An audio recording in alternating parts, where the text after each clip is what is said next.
You know, we're often told to think of our career as a path we find and then follow. But what if that's the wrong way to look at it entirely? What if your career isn't some pre-made path, but a structure, an architecture that you, yes you, have the power to design and build from the ground up? Let's dive into how you can become the architect of your own future. Okay, let's be real for a second. There's a lot of anxiety out there right now. AI is moving at this absolutely breathtaking speed, and so many people are worried, asking, will my job even exist in a few years? In this new world, just passively following a career path, that's not going to cut it anymore. We have to actively build something that's designed to last. And all that pressure often leads to what you could call a Me Too career. You know what I mean? We look at what our peers are doing, we go get the same skills, we follow the same conventional track, and we end up with a resume that looks just like everybody else's. So how are you supposed to stand out if you don't stand apart? All right, so before we can build something new and different, we have to make sure our foundation is absolutely solid. This means we've got to look at the timeless principles that have guided successful people for, well, centuries. Stephen Covey really hit on something big here. He saw this major shift away from what he called the character ethic. Think of that like a tree with deep, strong roots built on things like integrity and courage. The shift was towards the personality ethic, which is more like a mask, right? It's all about superficial techniques, public image, and quick fixes. But true, lasting success, that's built from the inside out. It's built on who you are, not just the charisma you can project. This concept right here, it's absolutely fundamental. Napoleon Hill studied the most successful people of his time, and he found they all had one thing in common, a definiteness of purpose. This is your architectural blueprint. It's your North Star. Without it, you're basically a ship without a rudder, just drifting wherever the currents take you. Okay, so with that foundation in place, it's time to draft the strategic blueprint. And here's the big aha moment. What if you stopped thinking like an employee and started thinking like an entrepreneur, with your career as your greatest startup? Now, I know this quote from Peter Thiel sounds a little harsh, but it gets to a really crucial point. If you're just trying to beat your coworkers at the exact same game, you're stuck in what strategists call a red ocean. It's this bloody, crowded water full of rivals all fighting over the same fish. The goal isn't just to compete better. It's to make the competition totally irrelevant. So this is where the idea of blue ocean strategy comes in. It's a framework for sailing away from that bloody red ocean and creating your own uncontested career space, a clear blue ocean.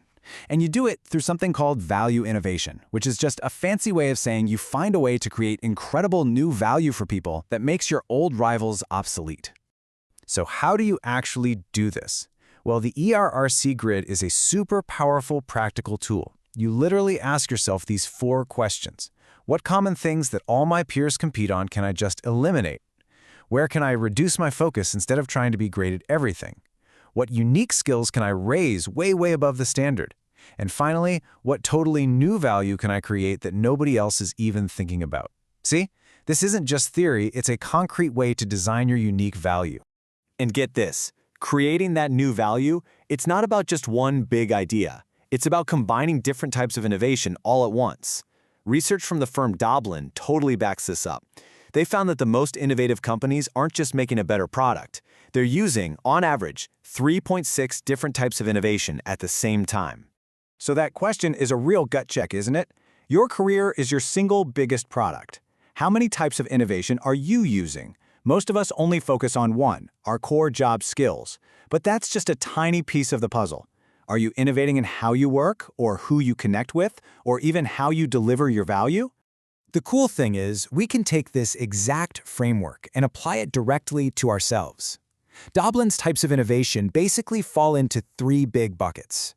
Configuration is all about your background systems, like how you innovate your professional network. Offering is what you do, your core skills. And experience is your brand, how people feel when they work with you. When you start combining innovations across these different buckets, you become incredibly hard to copy. Now, I get it. Trying to innovate everywhere at once sounds, well, exhausting.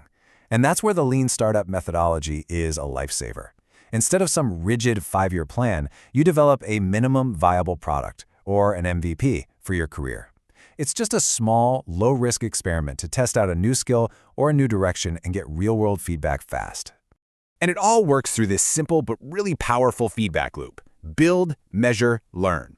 First, you build an MVP. Maybe it's a small side project testing out your blue ocean idea. Then you measure the results. Did you love it? Did it open any new doors? And from that, you learn whether to pivot and try something new, or persevere and double down on what's working. It's like a scientific approach to personal growth. All right, a brilliant blueprint is one thing, but it's totally useless if you don't have the tools and the energy to actually build the thing. So let's talk about execution, how we turn that amazing strategy into daily action and build some unstoppable momentum. Jim Collins's concept of the flywheel is perfect for this. I want you to picture your career as this massive, heavy flywheel. That first push to get it moving, it's incredibly hard. So is the next one and the one after that. But every single consistent, disciplined push in the same direction builds on the last one until the momentum takes over and it becomes unstoppable. So how do you build that momentum? Well, it's through daily systems, not just chasing big goals. As James Clear argues, true change is really identity change. You don't just say, I want to be a leader. You ask, what does a leader do every day? And then every action you take, every email you write, every meeting you run becomes a vote for the person you're becoming. And here is a super powerful, practical system for casting those votes every single day. Robin Sharma's 20-20-20 formula. The idea is to dedicate the first hour of your day to winning your inner game.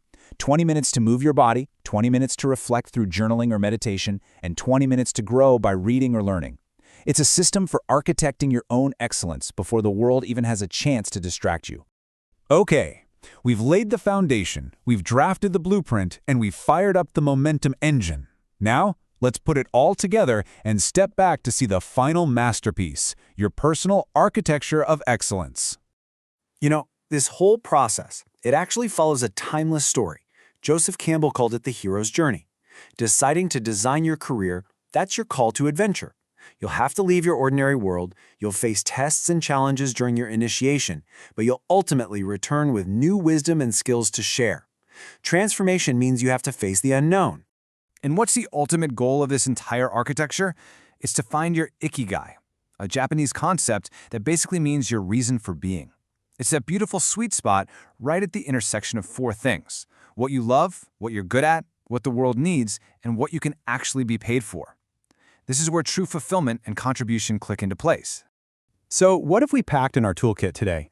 Well, we have a timeless foundation built on solid character and a clear purpose. We have a strategic blueprint borrowed from the world's most innovative companies. And we have a momentum engine that's powered by identity-based habits and daily systems. You have the tools, you have the frameworks, you are the architect. So the only question left is, what are you going to build?